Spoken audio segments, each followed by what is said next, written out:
Şu sıralar internette inanılmaz bir iddia dolaşıyor. Resmen fırtınalar koparıyor. Elon Musk, Donald Trump ve o meşhur Epstein dosyaları. Yani bütün bunlar, yani bu üç büyük isim aslında 6 yıllık gizli bir planın parçasıysa, gelin bu akıl almaz teorinin katmanlarını birlikte aralayalım.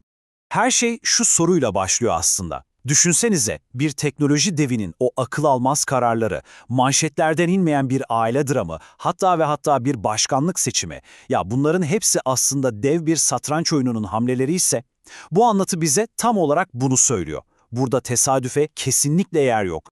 Bakın, bizim amacımız burada bir yargıya varmak değil. Biz sadece internette elden ele dolaşan bu anlatının izini süreceğiz, iddialarını, bağlantılarını size olduğu gibi sunacağız.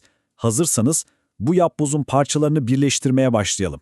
Şimdi bu hikayeye çok ilginç bir yerden dalıyoruz, en sonundan. Evet, yanlış duymadınız, en sondan başlıyoruz.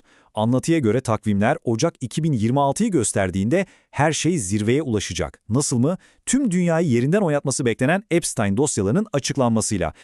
Ve işte tam bu noktada teorinin en sarsıcı iddiası masaya konuyor. Anlatıya göre o meşhur listede sadece bildiğimiz güçlü isimler yok. Hayır, Musk'ı geçmişte çok sert eleştiren, onu hedef alan belirli gazeteciler, editörler ve analistler de var.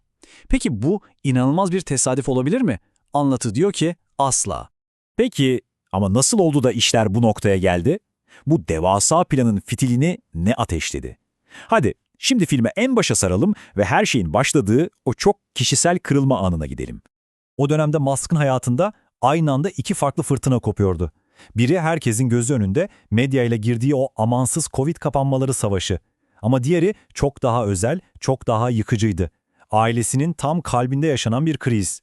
Ve bu teoriye göre bu iki fırtına aslında birbiriyle çok derinden bağlantılıydı. İşte bu. Bu anlatının kilit noktası tam olarak burası. Teoriye göre bu iki olay, yani hem medyanın saldırıları hem de oğluyla yaşadığı kopuş, adeta bir intikam yemininin ateşini yakıyor. Ve bundan sonra atılan her adımın, yapılan her hamlenin tek bir amacı var. Bu çifte yaraya bir cevap vermek. Hem ona saldıran medyadan hem de oğlunu ondan kopardığına inandığı o ideolojiden intikam almak. Eğer bir intikam yemini ettiyseniz bir silaha ihtiyacınız vardır, değil mi? İşte planın bir sonraki aşaması tam da bununla ilgili. Kendine uygun savaş meydanını ele geçirmek. Ve o silah neydi biliyor musunuz? Twitter. Tam 44 milyar dolar. Ama asıl mesele para değil. Anlatının altını kalın bir çizgiyle çizdiği yer zamanlama. Bu akıl almaz satın alma, oğlunun babasıyla tüm bağlarını koparmak için mahkemeye başvurduğu ayla aynı anda oluyor. Nisan 2022. Teori diyor ki, bu asla bir tesadüf olamaz. Satın alma tamamlanır tamamlanmaz olanları bir hatırlayın. Pat pat pat, üst yönetim kapının önüne kondu, güvenlik ekibinin %80'i işten çıkarıldı ve o meşhur Twitter dosyaları bir anda ortaya döküldü. Herkes bunu ifade özgürlüğü için bir hamle sandı. Ama bu anlatıya göre asıl amaç çok daha derindi. Bu, satranç tahtasını temizlemek ve bir sonraki büyük hamle için hazırlık yapmaktı. Peki neden ille de Twitter? Neden bu kadar para? Çünkü anlatıya göre asıl hedef dünyanın en büyük megafonunu ele geçirmekti. İnsanların ne konuştuğunu, ne düşündüğünü kontrol edebileceğin bir platform. Ve böyle bir güçle sadece gündemi değil, bir sonraki başkanlık seçiminin kaderini bile değiştirebilirdir. Peki bu silah ele geçirildi. Şimdi nasıl kullanılacak? İşte şimdi teorinin en cüretkar, en siyasi iddiasına geliyoruz. Anlatının tam merkezine koyduğu bu alıntı her şeyi bir anda çok kişisel bir boyuta taşıyor. Diyor ki Musk, oğlumu kaybettim, woke zihin virüsü oğlumu öldürdü, bu virüsü yok etmeye yemin ettim. Bakın bu sözler artık bunun sadece bir iş adamının stratejisi olmadığını, yaralı bir babanın intikam yemini olduğunu söylüyor. Peki bu yemin nasıl eyleme döküldü? İşte anlatı bize bu grafiği bir kanıt olarak sunuyor. İddiaya göre Musk, X'in yani eski Twitter'ın algoritmasına öyle bir dokundu ki, Trump'ı destekleyen içeriklerin erişimi bir anda adeta bir gecede %900 fırladı. Bu sadece ufak bir ayar değişikliği değil, bu resmen seçimin gidişatına bir müdahale demek. Peki bu büyük yardımın karşılığında ne alındı? İşte siyasi ödül. Anlatıya göre Trump, zaferinin hemen ardından Musk'ı hükümet verimliliği diye bir departmanın başına getiriyor. Resmi görev ne? Bütçeyi düzeltmek. Ama teoriye göre asıl gizli hedef çok daha büyük. Sistemi içeriden fethetmek. Sürekli bir woke virüsünden bahsediyoruz. Musk'ın yok etmeye yemin ettiği bu düşman tam olarak ne? Gelin şimdi anlatının bu soyut düşmanı nasıl tanımladığına bir bakalım. Bu teoriye göre woke virüsü dediğimiz şey öyle masum bir düşünce akımı falan değil. Hayır, bu özellikle aile kurumunu hedef alan, onu zayıflatıp yeni nesilleri tamamen devlete bağımlı kılmak için tasarlanmış bilinçli bir kontrol sistemi. Yani bir tesadüf değil, bir proje. Peki bu sistem nasıl işliyor? Anlatı diyor ki bu virüs 3 koldan saldırıyor.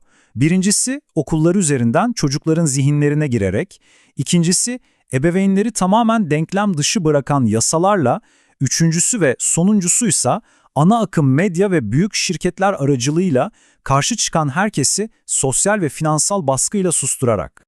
Ama durun daha bitmedi. Anlatıya göre bu sadece işin bir kısmı. Şimdi bu sistemin nihai hedefine, yani tüm toplumu kontrol altına alma planının son aşamasına geliyoruz. Anlatıyor, diyor ki bu adeta iki taraflı bir kıskaç hareketi. Bir yandan woke ideolojisiyle çocukları ve aile yapısını hedef alıyorlar, diğer yandan da Merkez Bankası dijital parasıyla yetişkinlerin finansal özgürlüğünü ellerinden almayı planlıyorlar. Yani biri ruhunuza, diğeri cüzdanınıza saldırıyor. Ama nihai hedef aynı, mutlak kontrol. Musk'ın bu konudaki duruşu da anlatıda çok net bir şekilde veriliyor. Diyor ki, Merkez Bankası dijital para birimi modern köleliktir. Bu söz, onun savaşının neden sadece sosyal değil, aynı zamanda ekonomik bir özgürlük savaşı olduğunu da ortaya koyuyor. Evet, şöyle bir toparlayalım. İşte karşınızda 6 yıllık planın özeti. 2020 kişisel motivasyon doğuyor. 2022 savaş meydanı yani platform ele geçiriliyor. 2024 siyasi güç müttefikle güvence altına alınıyor. Ve son olarak 2026 tüm düşmanlar ifşa ediliyor. Adım adım işlenmiş bir intikam yolculuğu. Ve her şey bittiğinde, plan tıkır tıkır işlediğinde anlatıya göre Musk'tan zafere dair son bir mesaj gelecek. Diyecek ki, şimdi anladınız mı neden beni susturmaya çalıştıklarını, neden oğlumu hedef aldıklarını? Sistem sadece kendini koruyordu ama ben o sistemi kırdım. Bu kazanılmış bir savaşın nihai ilanı. İşte internette dolaşan hikaye tam olarak bu. Bir yanda her adımı hesaplamış, dahiyane bir intikam planı. Diğer yanda ise akıl almaz bir tesadüfler zinciri. Anlatı noktaları bizim için birleştirdi. Peki bu noktalar birleşince anlamlı bir resim ortaya çıkıyor mu? İşte buna karar vermek tamamen size kalmış.